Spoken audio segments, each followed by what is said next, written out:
Okay. So my research was on how depression affects help seeking. And to start off, I have a few questions for you guys. So how many of you have gone through a really difficult situation and felt like you had to deal with it on your own? So did you guys have anyone to confide in? My parents. Yeah, that's about it. So do you prefer to deal with things alone or with the help of others? With others. So how many of you would feel like taking a class which teaches you how to deal with stress would be helpful? Okay, so to start off, when I show you this picture, I want you to tell me what your first impressions are of her. Feels happy.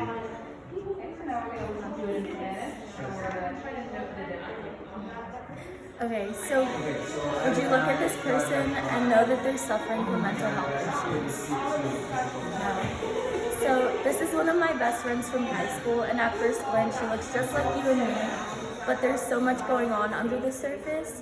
She suffers from anxiety, depression, and there's many other health issues that she has. And before my friend Jackie and I became close, she didn't really confide to anyone about her issues.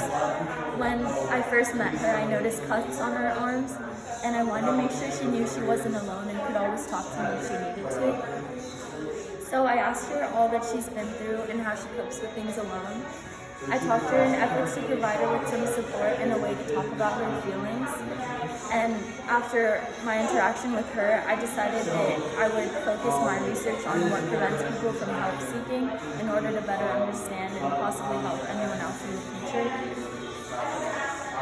So after combing through various databases, I found articles which contain very interesting information about what actually causes people to refrain from seeking help. So for my first article, it was kind of like the overarching finding for my research. It talks about the presence of public stereotypes, prejudice, and discriminatory practices which keep people from speaking up about their mental health issues.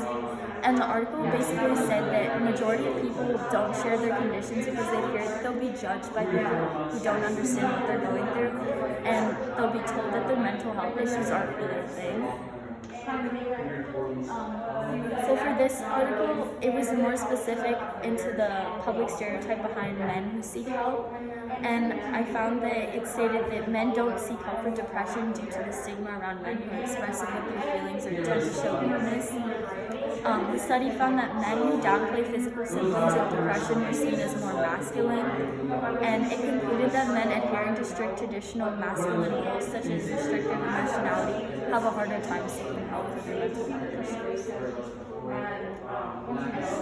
For this article, it talked more specifically about the culturally specific idioms of distress, cultural-based interpretations of illnesses, and concerns about social consequences, which prevented people from speaking up about mental health. It said that if people would refrain from speaking up about their mental health issues if they came from backgrounds where mental health is not seen as an issue. Many of the subjects said that they would not want to talk to their parents about their mental health issues because they wouldn't believe in those issues related to health, or they thought that you can choose your current mental state, which is really interesting. So what have I learned so far? After analyzing the articles, I've been able to better understand what factors prevent help seeking, and stigma and stereotypes all play a large role in determining whether a person will seek help for their mental health issues.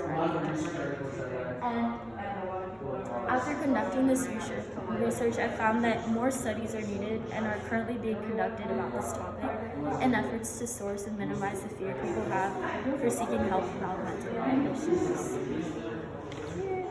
Good job.